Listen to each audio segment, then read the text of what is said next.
Oui, donc bonjour à tous pour les nouveaux participants qui viennent d'arriver. Donc, merci de votre participation. Donc, vous voyez en arrière-plan Chanel, pour ceux qui ne connaissent pas la petite. Donc voilà, le thème de la journée, donc la facture électronique via Sage. Donc, je serai accompagnée donc de Stéphane Goss et Emmanuel Desreau, donc consultant avant-vente Sage. La présentation va être découpée en deux parties. Première partie, on va faire un petit point sur la facture électronique, où on en est. Et la deuxième partie, donc, on rentrera donc avec Emmanuel dans le vif du sujet, avec une présentation via les outils Sage, hein. Donc, première partie présentée par Stéphane Goss et deuxième partie par Emmanuel Desreau. N'hésitez pas à poser vos questions dans le fil de la conversation, hein. Je vais regarder régulièrement. Ce que je peux répondre, bah, je vous répondrai avec plaisir. Eh bien, écoutez, je vais laisser la parole. Je reviendrai vers vous donc à la fin de la présentation. Mais pour l'instant, je laisse la parole à Stéphane. Merci. Très bien. Donc merci à toi Florence, merci à vous de vous être connectés. Donc merci d'organiser cette session pour nous permettre de prendre la parole sur le sujet. Donc comme l'a dit Florence, hein, premier point, la facture électronique. On va faire juste un petit rappel sur la facture électronique, histoire de redonner le contexte, de vous redonner un petit vernis. Donc c'est juste un petit rappel, hein. On ne va pas voir tous les détails de cette réforme, mais n'hésitez pas à poser vos questions si vous en avez. Comme Florence l'a dit, il y aura une séance de questions-réponses à la fin de la partie facture électronique. Ensuite, Emmanuel va reprendre le flambeau pour illustrer tout ça à travers les produits Sage. Donc, quelques rappels sur la loi. Donc, la facture électronique, c'est une réforme fiscale qui, à l'origine, a été créée pour renforcer la lutte contre la fraude à la TVA, mais pas que, on va le voir ensemble, et concerne toutes les sociétés établies en France et assujetties à la TVA. D'accord. Donc on est sur un peu plus de 4 200 000 entreprises concernées par cette réforme. Si vous voulez savoir si vous êtes éligible, hein, deux questions. Est-ce que je suis établi en France? Est-ce que je suis assujetti à la TVA? Et vous avez la réponse à votre question. Deuxième point, on va avoir un calendrier d'application de cette réforme qui va se faire en plusieurs étapes. On va voir ça ensemble. Même si le calendrier a changé un petit peu l'année dernière, la philosophie reste un peu la même. On va avoir des nouveaux formats de factures obligatoires. Pour qu'on est dans un contexte de facture électronique, pour que la facture électronique puisse transiter d'une entreprise à une autre en donnant les informations à l'administration, il faut que ces échanges puissent parler la même langue, avoir le même référentiel. Et donc, on va avoir trois formats de facture obligatoires, le FactureX, le C2I ou l'UBL.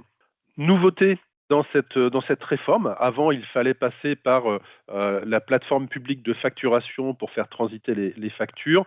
Maintenant, il faut passer obligatoirement, alors il y a beaucoup d'acronymes hein, dans cette réforme et quelques anglicismes, puisque c'est un projet européen qui traîne, mais vous devez maintenant obligatoirement passer par une plateforme de dématérialisation partenaire. Alors, on va vous expliquer ce que c'est un petit peu tout ça. Et on a ce qu'on appelle le e-invoicing. Donc le e-invoicing, c'est l'échange des factures à partir du moment où on est en B2B, donc d'entreprise à entreprise. On va maintenant obligatoirement envoyer des factures au format électronique qui vont transiter par une ou plusieurs PDP. Et en B2J, donc quand je travaille avec l'administration, je vais également faire ce transfert au niveau des factures. Donc les deux cas de figure où je dois être en e-invoicing, c'est B2B et B2J. Dans le cas où je suis en B2C, c'est-à-dire où je travaille avec des particuliers. Donc les particuliers, on ne va pas leur envoyer des factures électroniques normées parce qu'on ne va pas leur demander de s'équiper d'un logiciel de gestion, mais on va quand même devoir envoyer les informations relatives à la TVA. Donc le e-reporting, je vais continuer à imprimer ma facture au format papier, à l'envoyer par mail ou autre. Par contre, les informations relatives à la TVA vont aller vers l'administration. Même chose si je travaille avec des entreprises internationales et on parle de TVA depuis tout à l'heure. TVA sur encaissement, quand il y a de la prestation de service, même chose, je vais devoir déclarer cette TVA. Donc le calendrier de la réforme électronique, donc, qui a un petit peu changé, hein, il y a eu un décalage qui a été fait, mais la logique reste la même. C'est-à-dire que les grandes entreprises, en fonction de ces différents seuils, et les ETI, en septembre 2026, auront obligation d'émettre et de recevoir des factures au format électronique. Les TPE et les PME, elles, devront seulement réceptionner les factures au format électronique en septembre 2026. Le gouvernement s'est laissé la possibilité d'avoir un décalage de 3 mois maximum jusqu'en décembre 2026. Et ce décalage-là ne pourra avoir lieu que par décret. D'accord ? Ils ne vont pas pouvoir définir de manière unilatérale qu'on va décaler cette réforme. Si elle est décalée, le décalage ne pourra pas excéder 3 mois. Et pour qu'il y ait ce décalage, il doit y avoir un vote. Ensuite, en septembre 2027 ou décembre 2027, pour les mêmes raisons qu'en 2026, cette fois, les TPE et PME devront pouvoir émettre leurs factures au format électronique. Sachant que rien ne les empêche, dès le mois de septembre 2026, de commencer déjà à émettre les factures au format électronique. Exemple tout simple, je travaille avec l'administration, j'envoie mes factures dans Chorus Pro, je vais continuer à le faire en septembre 2026, je ne vais pas attendre septembre 2027 pour le faire. Ou alors je travaille avec un donneur d'ordre qui me demande de lui envoyer les factures au format électronique, puisqu'il y a plein d'avantages dans cette réforme, on ne les verra pas tous, mais un des avantages, c'est que la réforme électronique va permettre de faire baisser le coût de la facture. D'accord ? Puisque tout est électronique, tout est dématérialisé, il ne va pas y avoir ces manipulations de papier, ces ressaisies, ces contrôles, etc. Tout maintenant va être automatisé, donc va faire baisser le coût de la facture. Et donc, comment ça va se passer sur cette facture électronique ? Vous êtes l'entreprise A, vous voulez envoyer votre facture à l'entreprise B. Tout simplement, évidemment, si vous avez un logiciel à jour en conformité avec la facture électronique sur la dernière version, on va prendre l'exemple d'un client Sage. Vous êtes l'entreprise A, vous allez cliquer sur un bouton, Emmanuel vous montrera, envoyer la facture électronique. Cette facture va transiter par la PDP Sage, envoyer les informations au portail public de facturation qui maintenant ne fait plus que concentrateur de données et qui va transmettre ça à l'administration fiscale.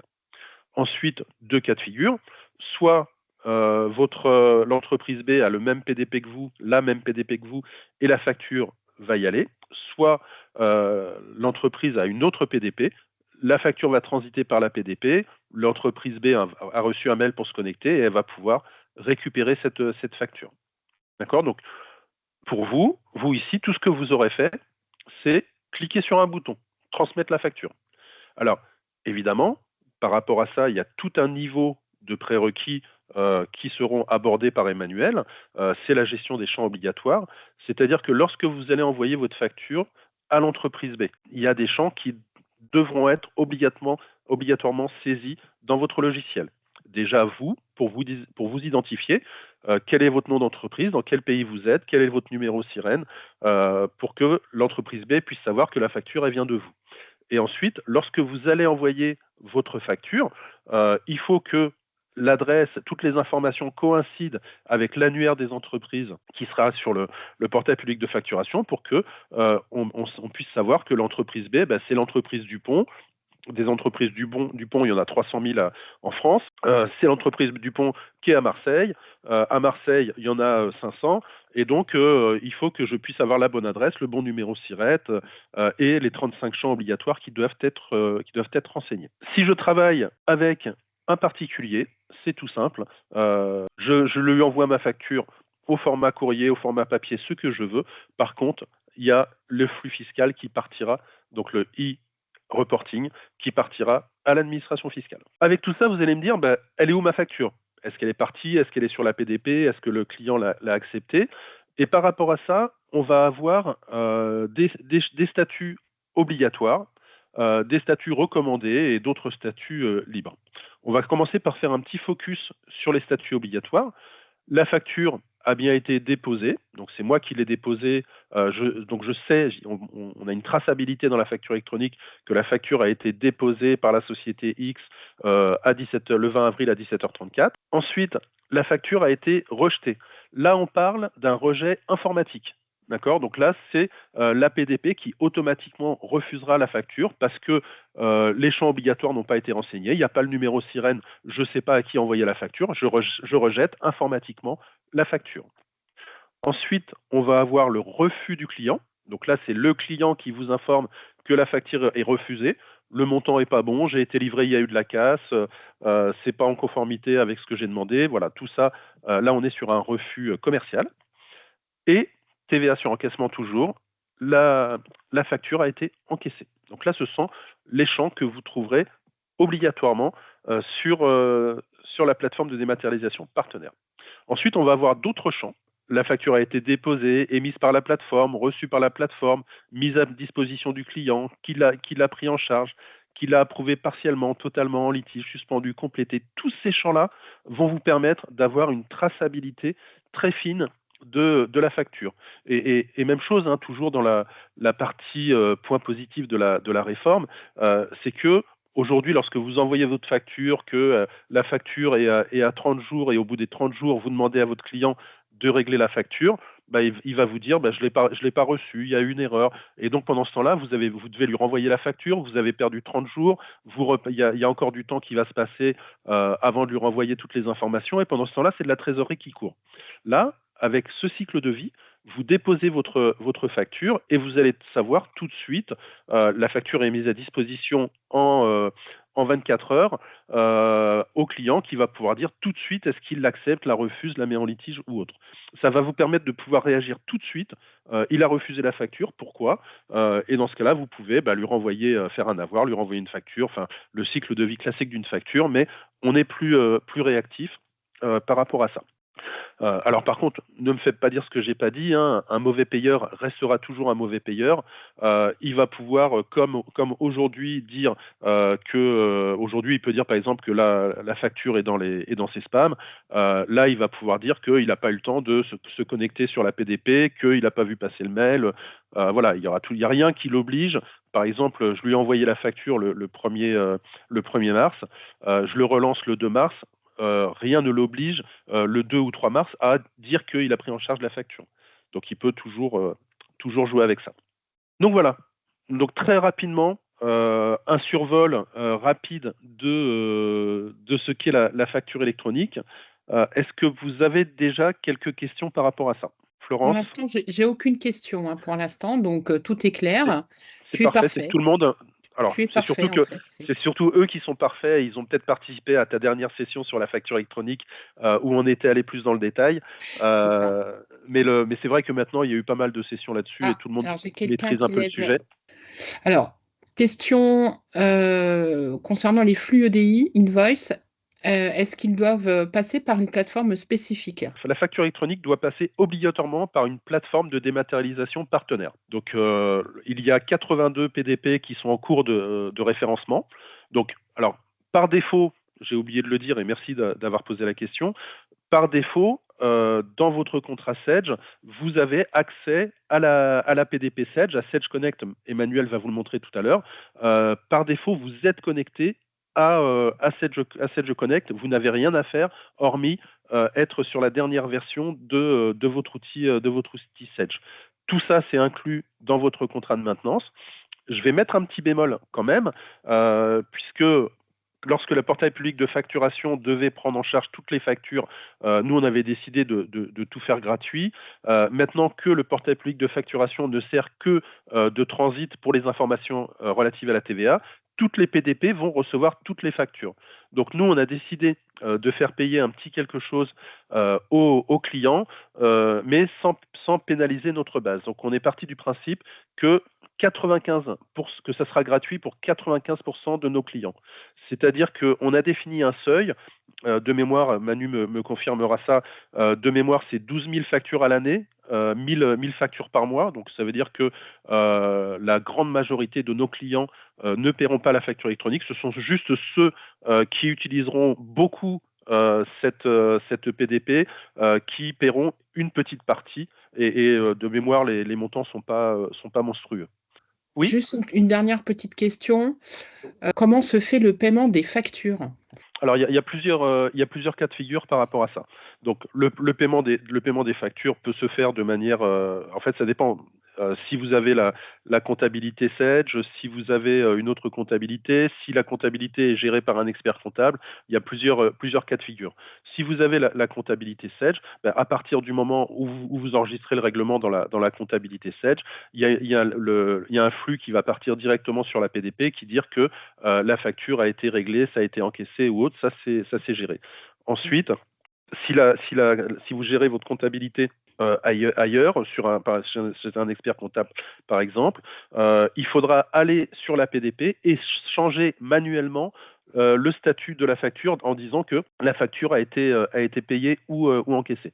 Donc c'est soit automatique avec les outils Sage, soit manuel si vous n'avez pas les outils. Pour l'aspect financier, on viendra ultérieurement dessus. Pour l'instant, c'est un peu tôt, donc Alexandre, on fera le point ensemble. Et donc, dans la deuxième partie donc, que va présenter à l'instant Emmanuel, on va parler donc de Sage Data Clean et Control et d'ACS. Donc, pour les clients qui sont déjà équipés d'ACS, donc voilà, on va refaire un petit point sur le sujet. Merci Merci Emmanuel. Florence. Merci Stéphane. Merci Stéphane. Juste pour compléter, il y a évidemment, je pense, dans l'Assemblée des personnes qui utilisent les moyens de paiement. Vous pourrez continuer évidemment à utiliser les moyens de paiement pour gérer les paiements. Alors, donc l'idée, ça fait plusieurs années, voire 2 années que vous entendez parler de cette gestion de facture électronique et vous n'avez pas vu encore la solution sur nos produits, que ce soit la gestion commerciale ou la comptabilité 7G100. Donc en toute transparence, on est aujourd'hui, on a presque finalisé en fait le développement. L'idée en avant-première, c'est de vous montrer justement ce qu'on a fait. Donc pour l'instant, on est en écosystème Sage, c'est-à-dire que je vais dans ma démonstration envoyer une facture à un client et ce client a également la solution Sage et il va pouvoir, je vais vous le montrer, récupérer automatiquement justement cette facture dans sa gestion commerciale. Pour information, évidemment, il faut être en version V11 pour cette gestion de facture électronique.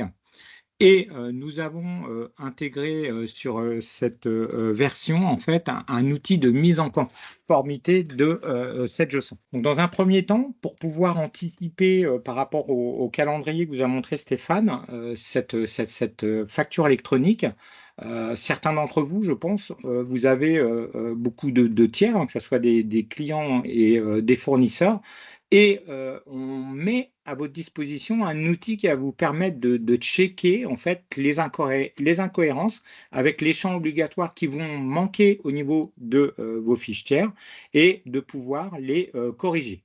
Donc c'est un outil qui s'appelle Sage Data Clean and Control, hein, qui va permettre de gérer le contrôle donc, de ces données obligatoires. Évidemment aussi également de pouvoir fiabiliser la nature des flux et sécuriser et de gérer des actions correctives. Donc, vous allez l'utiliser au moment de la mise en place donc, de la facture. Donc, pour ceux qui ont beaucoup de tiers, je vous invite à l'utiliser rapidement, hein, incessamment sous peu. Et ensuite, vous allez aussi également l'utiliser au fur et à mesure de l'évolution de la facture électronique. Parce qu'aujourd'hui, en fait, on prévoit des champs supplémentaires obligatoires. Et donc, évidemment, l'outil se mettra à jour pour checker les champs manquants qui seront supplémentaires. Pour information, hein, tout n'est pas finalisé avec cette facture électronique. Aujourd'hui, on a 38 cas d'usage qui ne sont pas finalisés et c'est l'AFNOR, justement, qui prend en compte ces cas d'usage et qui réfléchit sur ces différents cas d'usage pour apporter une réponse. Concernant aussi, nous, côté développement, on a donc, comme je vous ai indiqué, on a presque finalisé le développement. On attend qu'il y ait un branchement avec le PPF concernant l'annuaire, ce que vous a expliqué Stéphane, pour pouvoir brancher justement notre PDP à cet annuaire pour récupérer les informations des sociétés. Alors, pourquoi bien paramétrer la société? Donc, c'est évidemment la première chose, c'est d'éviter le rejet de la facture. D'accord? Donc, on parlait de e-statut tout à l'heure. Donc, on a un statut rejet. Donc, s'il manque un champ obligatoire, automatiquement, ça sera rejeté. C'est évidemment de gagner du temps également. Et ensuite, c'est bien sûr d'assurer la conformité et de pouvoir faciliter tout ce qui est archivage et gestion de paiement. Et si mes données ne sont pas fiables, données manquantes, doublonnage, données erronées, donc la solution Sage Data Clean et Control a pour principal objectif justement de gérer ces erreurs, ces incohérences et ensuite de pouvoir évidemment gérer des actions. Alors je vous ai mis quelques exemples. Par exemple, par rapport à l'annuaire, à tout ce qui est émission, réception et des cas particuliers, avec ici tout ce qui est risque et conséquences. Au niveau des conséquences, c'est souvent un traitement manuel pour pouvoir corriger la problématique. Donc, quand on parle de traitement manuel, c'est long, cette gestion de traitement manuel. Et en plus, si on prend le dernier cas sur des données TVA erronées, donc votre CA3 est erroné, donc vous pouvez et vous risquez d'avoir des corrections manuelles, évidemment, mais complexes.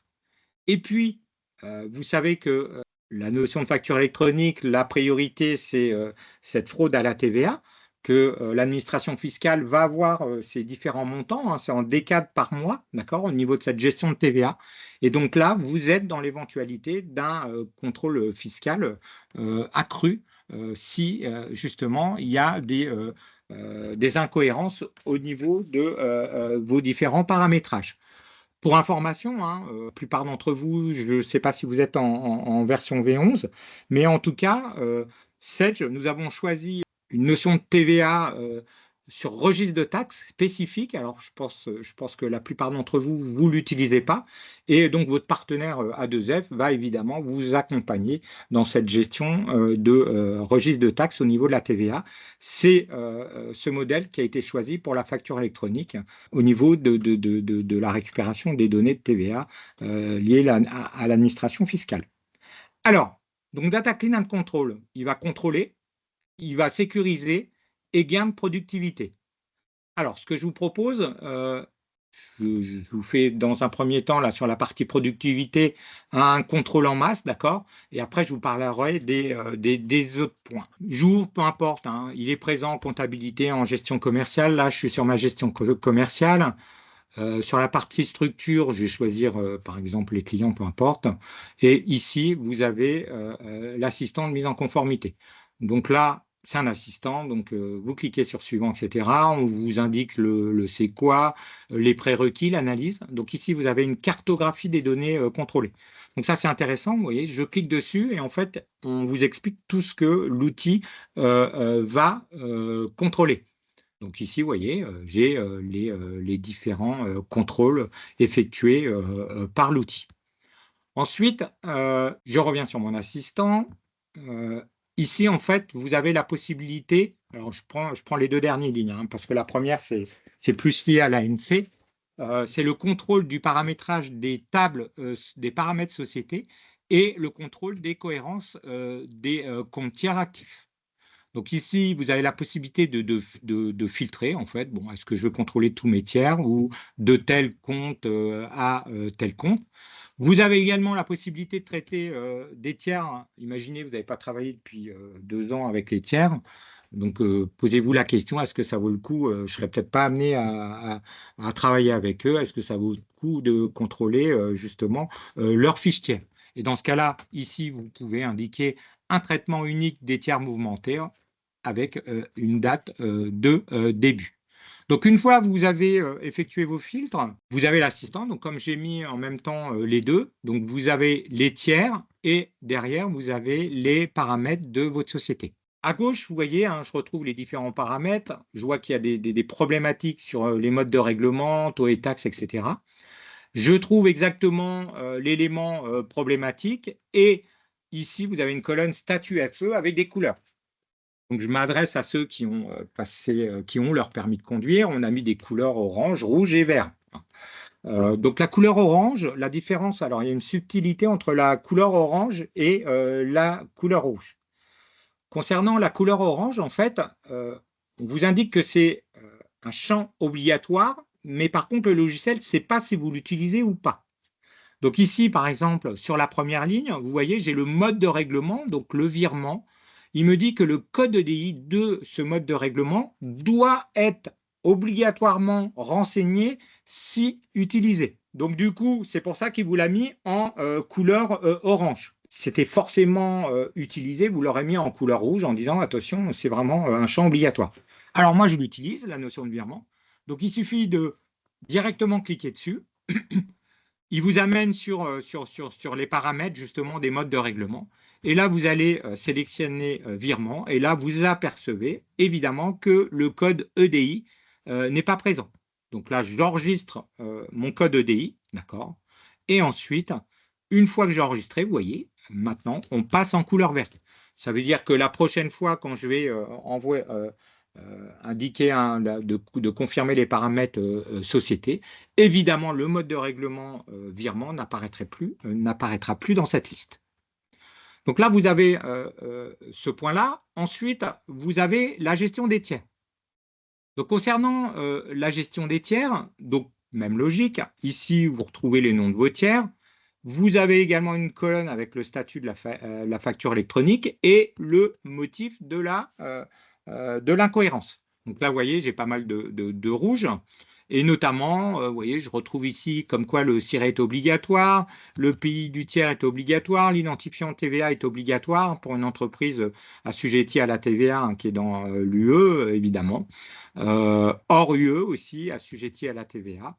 Donc, vous avez différents messages, le pays du tiers est obligatoire, etc. Donc là, vous pouvez, alors je vais prendre par hasard le tiers Sedge, et le tiers Sedge, vous pouvez observer que il manque un numéro de SIRET. Donc en fait, je vais double-cliquer sur cette incohérence, et là, je m'aperçois qu'effectivement, le numéro de SIRET n'est pas présent. Alors, en fait, on a incorporé dans la solution V11 une API qui s'appelle Sirène et VI, et qui va permettre de pouvoir récupérer sur la base INSEE en fait les sirènes des entreprises. Et il est capable également de pouvoir récupérer l'identifiant TVA. C'est une petite calculette ici, il suffit de cliquer dessus pour pouvoir récupérer cet identifiant. Donc là, je dirais qu'il faut le côté aussi également positif, c'est-à-dire que je suis persuadé que certains d'entre vous, vous avez une base tiers énorme, vous en créez régulièrement.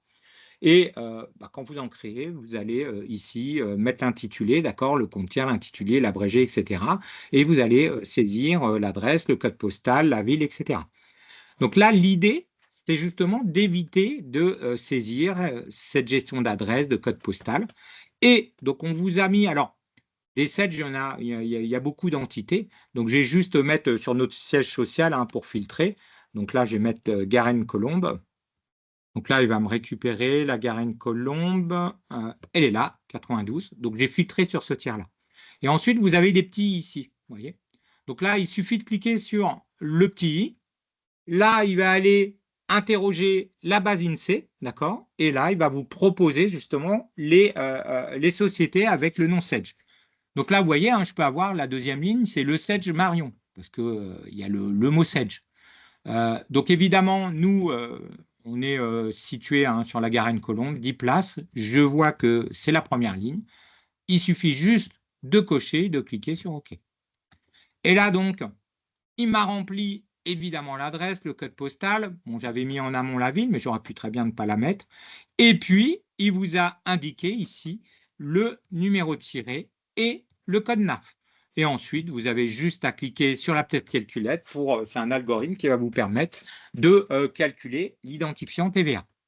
Donc, pour résumer, avec l'outil, vous allez corriger les incohérences. Vous gagnez évidemment du temps parce que en création de tiers, vous allez en quelques clics pouvoir créer votre tiers et éviter de saisir l'adresse, le SIRET, le code NAF et l'identifiant TVA. Donc là, c'est une fonctionnalité de notre outil Sedge Data Clean and Control. Ensuite, je vais vous parler du PDP. Donc Stéphane vous a indiqué que nous sommes PDP. Hein, donc je pense que dans les différents WebSem au préalable qui ont été joué par A2F, notre partenaire A2F. On vous a parlé de Sage Network. Là, l'idée, c'est vraiment de vous mettre en image qu'est-ce que c'est Sage Network. Ce qui est important de vous dire, c'est qu'on a une volonté dans notre développement, c'est que le Sage Network, c'est-à-dire c'est le PTP certifié Sage, soit intégré à votre solution. Donc ça, c'était un point important. Alors, je vais faire un exemple, je vais faire une facture dans la gestion commerciale, d'accord? Au niveau de cette facture gestion commerciale, donc vous le faites régulièrement, d'accord? Ici, sur la partie facture, alors j'en ai déjà, je pense, déjà faite, je ne vais pas vous montrer les différents articles. Au niveau de cette facture, ici, par exemple, j'ouvre la facture. Et là, vous pouvez observer donc sur cette gestion de facture, vous voyez, j'ai un bijou et j'ai un achat d'articles, d'accord? Et puis j'ai le montage. Donc ça veut dire quoi? En fait, moralité, c'est que je fais appel à deux taux de TVA. C'est une facture en TVA mixte, une sur les débits et une sur les encaissements. Donc là, je suis en gestion mixte et ça, c'est des informations qu'on doit gérer, c'est des informations obligatoires. Donc, rassurez-vous, le logiciel est capable justement de vérifier si c'est de la mixte, si c'est de la prestation de biens, etc. Et donc ici, vous avez deux nouveaux boutons. Vous avez la partie facture électronique, où dans cette notion de facture électronique, j'ai des informations, d'accord? Alors pour l'instant, on n'a pas encore développé la partie paiement, donc je ne pourrais pas vous montrer cette gestion paiement. Mais par contre, ici, vous voyez, vous avez les codes routage, les codes service, ça, c'est des informations qui sont sur le tiers. Mais surtout ici, ce que je voulais vous montrer, c'est qu'automatiquement, il a indiqué le cadre de facturation, c'est-à-dire une facture mixte. Donc là, il vous indique, au départ, vous avez les trois premiers, où là, c'est soit une facture de biens, soit une facture de service, ou soit une facture mixte. Donc tout ça pour vous dire qu'on a géré des automatismes à ce niveau-là. Alors, une fois que vous avez fait votre facture, il suffit juste de cliquer sur « Transmettre » ici dans la plateforme PDP de Sage. Donc là, il est en train de transmettre la facture. Vous voyez qu'une fois transmise, c'est grisé. On ne peut plus la retransmettre. Ensuite, pour accéder justement à cette plateforme, donc vous avez plusieurs possibilités. Donc au niveau de cette plateforme, dans le menu traitement, ici, dans Sage Connect, vous accédez ici à la plateforme où on vous a rajouté évidemment une tuile ici directement qui va vous permettre de vous connecter à Sage Network. Alors, il est en train de se connecter à Sage Network. Donc là, pour résumer, je suis la société Bijou et la société Bijou, elle a donc fait une facture avec deux articles, un montage et un bijou, au client Strand. Donc, pour pouvoir... donc là, il est en train d'ouvrir la PDP. Et là, donc, première observation, vous avez ici une page d'accueil. Donc, sur cette page d'accueil, vous pouvez voir qu'on retrouve ici, en fait, des informations. J'ai évidemment plusieurs factures avec les retards au niveau des paiements. Retard à 60-90 jours, 31-60, pour 103 000 euros, j'ai des retards à 30 jours, et puis j'ai 7 000 à régler. Étant donné qu'il a la date de facture, il sait évidemment gérer cette partie-là. Ensuite, à droite, vous allez retrouver l'activité de messagerie automatisée. Alors, ce qui est important de vous dire, c'est que dans la solution, vous allez pouvoir converser en direct avec votre client. C'est-à-dire, vous allez pouvoir saisir un message. Mais vous allez également pouvoir automatiser des messages via des modèles. Donc, c'est pour ça qu'ici, en fait, vous avez prochain message automatisé. Donc, vous pouvez l'activer ou non. Et dans la gestion des paramètres ici, vous voyez que j'ai automatisé des modèles. Donc, j'ai réinvité les utilisateurs à informer vos clients qu'il y a une facture nécessitant leur attention, envoyer une facture à vos clients, etc.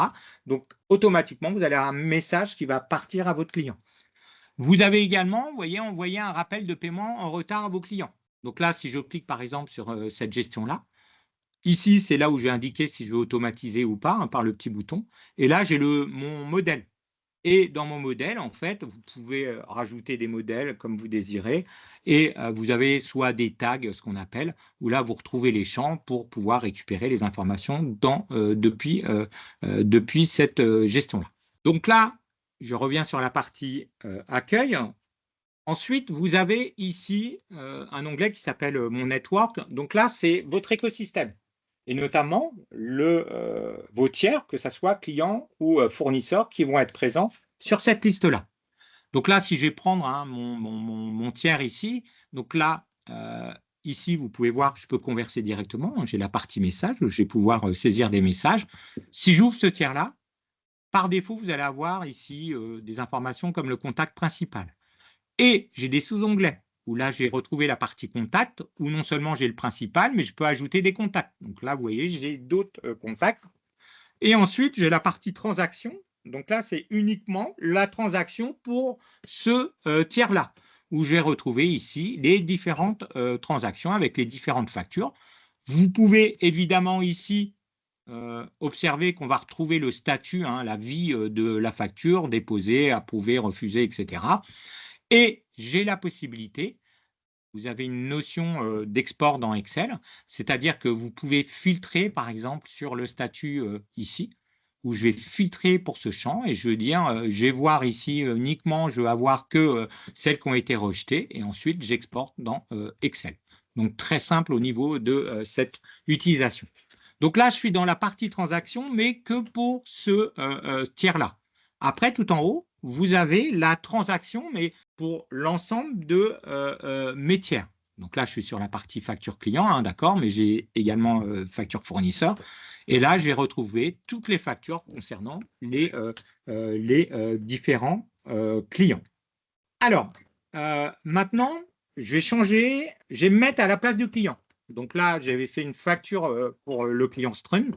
Donc, je vous ai dit, dans un premier temps, on est focalisé sur un écosystème aussi également Sedge uniquement, c'est-à-dire que l'idée, c'est de pouvoir aussi récupérer cette facture dans mes achats au niveau de ma gestion commerciale.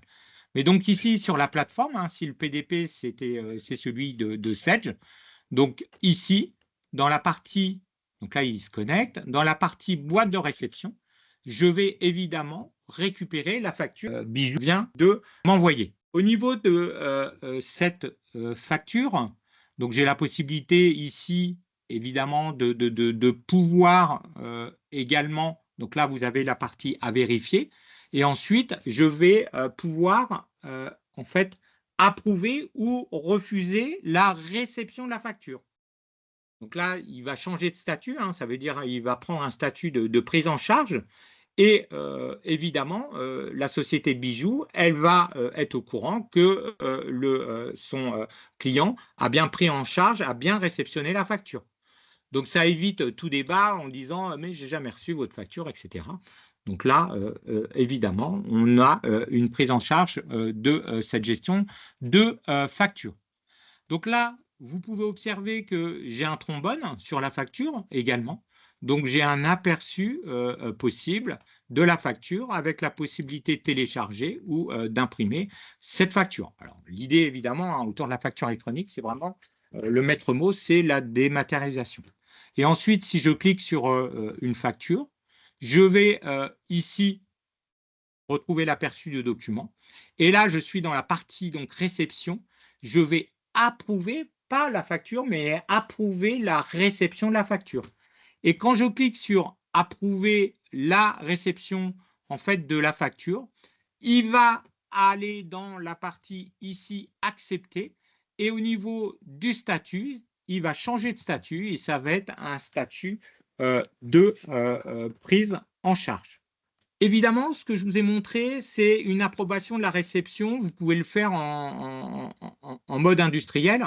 C'est-à-dire que ici, dans la partie à vérifier, où vous pouvez voir que j'en ai 24, d'accord, j'ai la possibilité ici d'approuver, c'est-à-dire que là, vous allez cocher plusieurs factures et vous cliquez sur approuver et vous ne le faites pas facture par facture.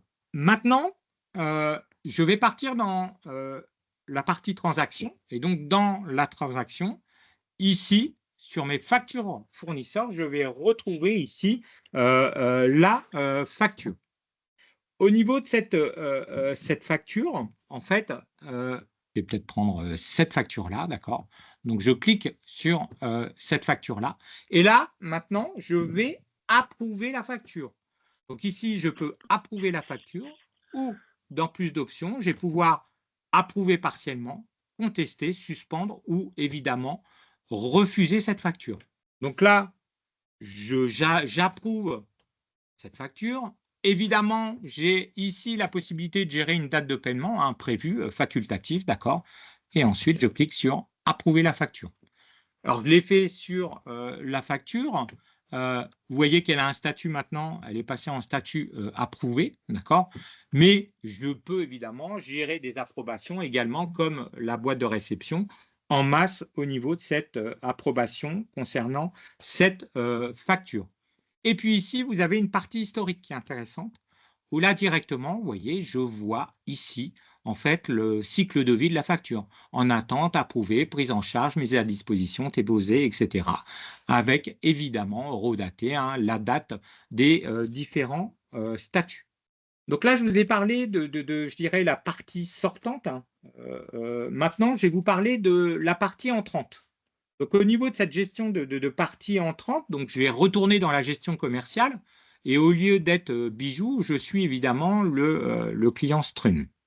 Donc, au niveau de ce client-là, donc j'ai ici la possibilité, donc c'est pour ça que je vous indiquais, je suis dans un écosystème Sedge pour l'instant, d'aller dans la partie ici PDP et d'aller réceptionner les factures fournisseurs. Donc là, je clique dessus. J'ai ici un filtre que j'ai indiqué. Et là, je retrouve mes différentes factures. Donc, concernant la facture, donc, je vais prendre une facture qui existe. Je vais double-cliquer dessus. Et là, j'attire votre attention sur une deuxième fonctionnalité de notre outil Sage Data Clean and Control. Le premier, c'est ce que je vous indiquais en introduction de mon intervention. C'était checker les incohérences et de les corriger. Et là, vous avez la possibilité de pouvoir rapprocher ici, en fait, votre facture avec soit les bons de commande ou soit avec les bons de livraison présents dans votre gestion commerciale. Donc là, il suffit de cliquer sur rapprochement. Donc, c'est un rapprochement en automatique. Et ensuite, donc, une fois qu'il a rapproché, donc, vous pouvez voir que ici, je retrouve, il m'a rapproché, donc c'est en fonction de la date, etc. Il vous fait un rapprochement à la ligne et il peut vous faire un rapprochement multi-bon de livraison. Donc là, j'avais ici, il a été prendre ce bon de livraison 009, etc. Et sur la partie montage, également, là, il m'a pris le bon de livraison 017. Et ensuite, une fois que vous avez fait ça, vous allez approuver. Et alors, elles ne sont pas toutes renseignées, mais quand vous allez approuver, il va vous demander de générer en fait la facture. Et du coup, vous allez retrouver dans vos factures d'achat la facture sans rien saisir. Ensuite, le troisième point fonctionnel de Sage Data Clean and Control, c'est, imaginez, vous avez des charges fixes. Donc là, du coup, vous allez passer par la comptabilité au niveau de ces charges fixes. Donc ici, je me mets dans la partie ici comptabilité. On a exactement le même traitement, c'est-à-dire que je vais aller dans la partie PDP et je vais réceptionner les factures fournisseurs. Je vais aller sélectionner ici ma facture et là, vous pouvez observer que je retrouve ici un onglet écriture. Et au niveau de cet onglet écriture, le logiciel va être capable de me comptabiliser en fait ma facture en automatique grâce en fait à l'outil Sage Data Clean and Control. Donc là, vous voyez, vous avez ici la comptabilisation. Alors, ce qui est important de vous dire, c'est que comment il a géré cette comptabilisation. En fait, vous avez dans l'outil au niveau du tiers. Ici, sur le tiers, vous allez pouvoir paramétrer dans la partie option de traitement le modèle de saisie. Et donc, lui, il va aller directement récupérer ce modèle de saisie. Pendant que je suis dans cette interface, juste pour, comment dire, il faudrait que je sois en gestion commerciale, mais c'est sur le tiers que vous allez aussi également définir si vous voulez rapprocher avec le bon de commande ou avec le BL. Donc là, vous générez l'écriture, d'accord? Vous approuvez et il va vous générer automatiquement l'écriture. Alors, il y a un point quand même qui est important quand je parle de cette gestion d'écriture. Attention, c'est-à-dire qu'il est capable de vous générer sur le pied de facture l'écriture comptable. C'est-à-dire que si vous voulez avoir une comptabilisation à la ligne, en fait, ce n'est pas cet outil qui vous le permettra, mais c'est la solution Sage Automatisation Comptable. C'est-à-dire que là, dans mon cas, vous voyez, au niveau de l'écriture, j'avais un achat de bijoux et un montage. Et moi, je veux pas avoir le même compte de charge pour ces deux articles, mais je veux avoir un compte spécifique pour mon achat de bijoux, 607 et quelques, et pour mon montage, je veux le comptabiliser dans un compte 604, par exemple. Achat de prestations. Donc, dans ce cas-là, en fait, cet outil ne permettra pas de gérer au détail. C'est la solution ACS qui va vous permettre de pouvoir gérer. Alors, justement, ça me fait la liaison avec cette solution ACS. Donc là, au niveau de cette solution ACS, pardon, je reprends. Donc là, je ne sais pas si la totalité, vous avez cette solution ACS. C'est une solution qui va vous permettre, ici, dans la partie comptabilité, de pouvoir récupérer les factures au format électronique et autres. Parce qu'on peut avoir aussi des factures PDF également. Donc, vous avez dans cet outil un endroit unique où vous allez récupérer les différents formats. D'accord? Et ensuite, quand on va, je vous parle de paramétrage au niveau du détail à la ligne. Donc là, ici, vous voyez, j'ai retrouvé ma facture. Donc, j'ai un petit paramètre qui va m'indiquer dans la solution de dire que toutes les factures, en fait, elles sont réceptionnées dans la solution ici ACS. Et donc, ici, il va se connecter, il va récupérer automatiquement les factures. Et ensuite, il va me les comptabiliser aussi automatiquement. Donc là, ça veut dire quoi? Ça veut dire que si je vais dans la partie, en fait, quand on est dans un format alors, il m'a déconnecté, mais quand on est dans un format de facture électronique, on parle de mapping de la facture. Et là, je vais vous montrer. Ici, en fait, donc là, après, vous avez dans cette solution, s'il y a certaines personnes qui ne le connaissent pas, on a des contrôles de doublons, etc. Mais là, je vais me focaliser uniquement sur la partie facture électronique. Donc là, ici, vous allez pouvoir créer des règles. Je me focalise que sur la partie comptable, d'accord? Donc là, je suis désolé, c'est peut-être un peu petit, mais ici, hein, vous voyez, je reprends les articles, hein, c'est-à-dire ma bague en argent et mon montage. Et là, en fait, j'ai été lui indiquer ici que je veux absolument comptabiliser, en fait, le nom de l'article contient bague en argent sur le compte 600-700.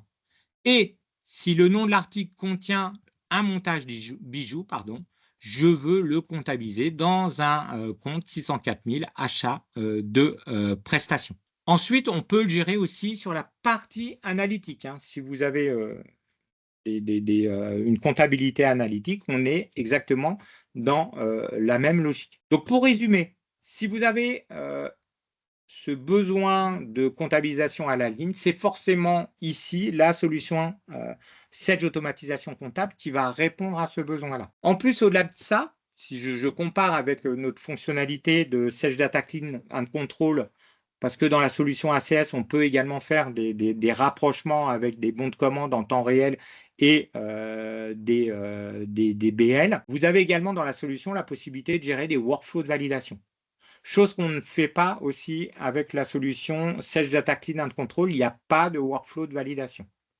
Donc, si vous avez un besoin également de workflow de validation, c'est forcément la solution ici présente qui va répondre à votre besoin. Et puis, j'ai aussi des bonnes nouvelles. Alors, pour ceux qui ont la solution ACS, on sort là dans un mois ou un peu moins d'un mois, en fait, une solution de GED. C'est-à-dire que vous allez pouvoir avoir la GED incorporée à votre solution Sage Automatisation Comptable. C'était une demande récurrente Et donc, on a répondu évidemment favorablement à cette demande. Et là, dans un mois, au maximum, vous aurez cette option GED, où là, vous allez pouvoir personnaliser votre arborescence. Ensuite, un autre point important, je ne sais pas si dans l'Assemblée, il y a des personnes qui n'ont peut-être pas notre gestion commerciale et qui ont une autre gestion commerciale. Donc, par rapport au slide que Stéphane vous a présenté entre PDP, donc soit elle est compliance PDP, et dans ce cas-là, en fait, entre le PDP de cette gestion commerciale et notre PDP, on va communiquer, ou soit elle n'est pas compliance facture électronique, pour X raisons, hein, parce que le développement sur une gestion commerciale de pouvoir gérer le format facture électronique, c'est un coût important, et vous avez beaucoup d'éditeurs qui n'ont pas, pour X raisons, développé au niveau de leur gestion commerciale au format électronique. Bonne nouvelle, rassurez-vous, en fait, vous pouvez conserver votre gestion commerciale, même si elle n'est pas compliant FE. Et avec l'outil ACS, en fait, on va sortir la possibilité de pouvoir, donc vous êtes au format PDF, de pouvoir transformer en fait votre PDF au format électronique. Donc rassurez-vous, hein, avec la solution ACS, vous serez compliant FE, même si votre gestion commerciale, vous voulez pour X raison pas changer votre gestion commerciale parce qu'elle répond bien à votre activité, elle n'est pas au format facture électronique, pas de problème avec la solution ACS, vous allez pouvoir répondre favorablement à cette gestion de format électronique. J'ai terminé cette présentation. Donc, l'idée, c'est évidemment de vous montrer, de vous projeter demain sur la facture électronique. J'espère que vous avez vu au niveau de notre PDP le fait que ça soit simple. Également, que ça soit intégré à le PDP intégré à nos solutions. Ensuite, le cycle de vie de la facture, d'accord. Et puis, évidemment, écosystème Sage, la possibilité de pouvoir récupérer en automatique les factures en réception de factures fournisseurs. Voilà, j'ai terminé. Je ne sais pas, Florence, s'il y a des questions par rapport à tout ce que je viens de présenter. Oui, alors, ouais, oui. Merci Emmanuel. Il y a quelques petites questions. Oui. Déjà, juste une précision sur les gens qui sont sur les versions hébergées SPC ou online. Votre numéro de version, elle s'affiche en bas de l'écran à gauche de l'écran, à côté du logo Sage. Mais par défaut, donc les mises à jour, elles sont automatiques. C'est l'intérêt d'être sur ce type de plateforme, sur SPC notamment, qui va être compatible avec la facture électronique. Et donc là, vous êtes par défaut dans les dernières versions. Donc sachez par contre que par rapport aux différentes évolutions qu'on va encore avoir sur la facture électronique, on va avoir donc pas mal d'évolutions des versions logicielles Sage. Et je crois, si je ne m'avance pas trop, qu'on risquerait peut-être d'avoir une version 12 d'ici juin ou d'ici avant l'été, c'est ça, je crois? Oui, absolument. Absolument. En juin, c'est prévu. Alors, on n'a pas la date encore, si c'est début, mi ou fin juin, mais en juin, c'est prévu d'avoir une version 12. Donc voilà, ça va être, voilà, c'est amené à évoluer en permanence, surtout le temps d'avoir le cahier des charges évolue en permanence, donc c'est ça qui est la complexité, ça on le sait, voilà, il y a rien de fixe encore, donc ça évolue, ça évolue. J'avais une question par rapport à ACS. Donc pourquoi les champs obligatoires ne sont-ils pas repris sur les factures par l'outil ACS pour pouvoir proposer de compléter les champs des tiers fournisseurs? Si j'ai bien compris, en fait, c'est même si les champs ne sont pas complétés sur la facture réceptionnée, pourquoi ACS ne les complète pas automatiquement? Moi, je comprends la question comme ça, Alexandre. Donc, en fait, c'est quand vous réceptionnez, c'est la personne qui émet la facture qui est obligée de remplir tous les champs, voilà, parce qu'avant vous, au final, il y aura les impôts. La priorité, c'est les impôts, c'est pas nous. Donc l'obligation, c'est vous l'émetteur de facture, l'émetteur de facture, excusez-moi, Chanel veut retravailler un peu, l'émetteur de facture qui est dans l'obligation de définir correctement tous les champs obligatoires. Alors, j'ai une autre question. Lorsque notre société est en compta d'encaissement-décaissement, ok, comment cela se passe-t-il pour le transfert des factures de la PDP dans Sage? Alors, après, donc là, on en a un petit peu parlé par rapport au registre de taxes, en fait. C'est le paramétrage des registres de taxes qui doit être fait dans Sage.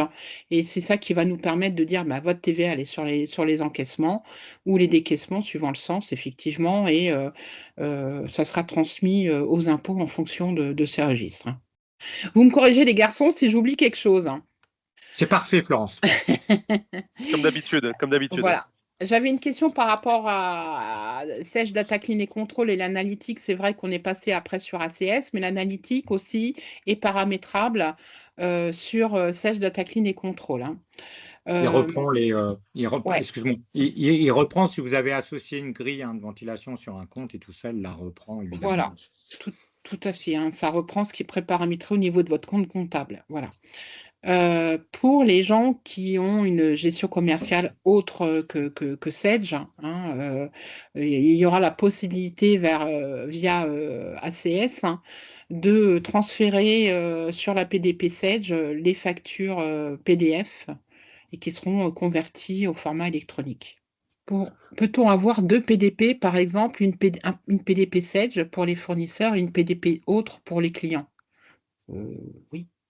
Oui, puisque après, ça communique toujours par les impôts, en fait. Donc, petit point là-dessus, les garçons. Est-ce que vous avez compris la question? Oui, la notion de 2 PDP, Ouais. enfin, on est dans un pays libre. Après, En fait, pour répondre à cette question, dans le cahier des charges de la DGFiP, il y a une clause qui indique que il doit y avoir une interopérabilité entre deux PDP. C'est-à-dire que si votre client a une autre PDP que la vôtre, donc la PDP de votre client communiquera avec la PDP Sage, c'est-à-dire que ça soit fournisseur ou client, ça transitera par la PDP Sage et les deux communiqueront entre elles sans aucun souci. Maintenant, si vous ne voulez absolument pas que vos clients communiquent par la PDP Sage et communiquent via une autre PDP, il y a 82 PDP qui sont en train de passer les certifications. C'est un autre mot, mais je n'ai plus le mot exact. Mais l'idée est là. Vous avez la possibilité de choisir d'autres PDP. Par contre, si la PDP Sage est payante, il y a des chances que les autres soient. Si la PDP Sage est gratuite, pardon, il y a des chances que les autres soient payantes. Alors, on verra ultérieurement au cas par cas, suivant votre configuration, parce qu'effectivement, la PDP Sage, elle est gratuite à hauteur de 1000 factures par mois. En émission et en réception de mémoire. C'est ça, 1000 plus voilà. factures. Voilà, donc après, on verra ultérieurement, puis surtout que je n'ai pas encore les éléments tarifaires dans le cas de dépassement. C'est encore un peu tôt pour cette partie. Alors, Florence, juste parce que là, on est en train de réfléchir justement, on va peut-être pas le mettre mensuel. D'accord, ok. Parce que ça 1000, va ça évoluer. fait 12 000, Ça risque d'évoluer. ça va être 12 000 par an. Et Oui. donc, on est en pleine réflexion pour dire, en fait, parce qu'on avait des questions, moi j'en ai 800, est-ce que le mois suivant, je peux récupérer mes 200 que je n'ai pas fait? Oui, bien Et sûr. donc, du coup, on réfléchit pour le faire annuellement, en fait. D'accord. C'est pour ça que j'ai parlé de 12 000 par an tout à l'heure. Alors, il y a une question à laquelle tu n'as pas répondu, c'est Sage Connect est-il disponible sans la gestion commerciale et uniquement la comptabilité? Donc oui, vous avez la possibilité d'avoir accès à Sage Connect si vous n'avez que la gestion commerciale ou si vous n'avez que la comptabilité. Dans les deux cas, vous avez accès à l'outil. Et ce qui est très bien aussi, parce qu'il y a encore plein de choses que Manu vous a pas montré, parce que l'outil est vraiment puissant. Si vous avez et la gestion commerciale et la comptabilité, vous avez la possibilité de dire ce tiers-là, je vais plutôt intégrer les factures dans la comptabilité parce que ce sont des factures de frais généraux, alors que ce tiers-là, je vais plutôt intégrer les factures dans la gestion commerciale parce que j'ai besoin d'avoir une rentabilité sur ma gestion à l'affaire, par exemple, et après, je transférerai les factures dans la compta. Donc, on peut répondre aux différents cas de figure. La fonctionnalité du data clean permettait de l'annuler et remplacer les champs déjà présents sur les tiers. Hein, quand on passe, enfin, c'est pas, oui, quand on vérifie les fiches de tiers, est-ce que en recherchant avec l'outil, c'est pas data vraiment, enfin, pas tout à fait data clean et contrôle, c'est par rapport au SIRET, tu sais, pour faire les recherches Oui, c'est des l'API, manuels. l'API Ouais, Sirène et ouais. Vie. C'est Enfin, l'API Sirène, Sirène en exactement. fait là, Alexandre. On est déjà, c'est encore autre chose. Donc là, du coup, si on a déjà des champs de renseigner sur la fiche de tiers, on peut relancer une nouvelle recherche et pour que ce soit modifié automatiquement avec. Oui, oui. D'accord. En Ok. fait, Ou- la question, c'est si sur la fiche tiers, vous avez renseigné Mm. un numéro de sirène et que ce numéro sirène est pas bon, lorsque vous lancez l'application Data Clean and Control, il va écraser les champs déjà existants Merci de la traduction. et donc mettre les bons. Un grand merci, Stéphane. Là, c'était. Ok, super. C'est juste de la reformulation.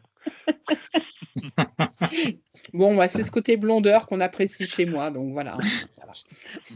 On y coupe pas. Bon, bah écoutez, donc Sedge n'est pas en retard, c'est ça qu'il faut bien prendre en compte. Hein. On est dans le timing. Là, les tests sont en cours. Et effectivement, comme l'a souligné Stéphane, c'est pas dit que toutes les PDP seront gratuites, hein, parce que là, pour l'instant, tout ce qui est petite structure, voilà, hein, on a quand même une gratuité qui n'est pas négligeable. Voilà, il faut en Non, profiter. ce qui est important en conclusion, c'est que la facture électronique, c'est un sujet important qui va vous permettre de pouvoir envoyer vos factures, qu'elles ne soient pas rejetées avec tous les champs obligatoires qui doivent être renseignés. Vous avez la chance d'avoir choisi un éditeur qui, à la fois, vous propose des outils de gestion puissants et fiables et qui, en plus, est en train d'être immatriculé PDP. Ça veut dire que un an avant la réforme électronique, vous aurez déjà la possibilité de mettre à jour votre Bastière avec l'outil Data Clean and Control que Manu vous a montré. Et vous aurez déjà la possibilité, un an avant la facture, d'échanger des factures, en envoyer à vos clients, en recevoir de vos fournisseurs. Évidemment, pour l'instant, sans envoyer les informations relatives à la TVA à l'administration. Mais un an avant, vous aurez la possibilité de faire ces échanges, de vous entraîner pour savoir si les factures sont bien en conformité, de prendre les bonnes habitudes. Et comme ça, en septembre 2026, lorsque la facture électronique sera effective, vous serez serein, déjà rodé à tout ça et prêt à travailler. Super. Et je trouve que c'est une super phrase de conclusion. C'est merveilleux. Tu es merveilleux. Ok, bon, en tout cas, encore un grand merci. Et puis, bah, je vous dis à très bientôt, en tout cas. Merci à tous. Très bonne fin de journée. Merci à vous. Au revoir. Merci à vous. Au Au revoir. revoir.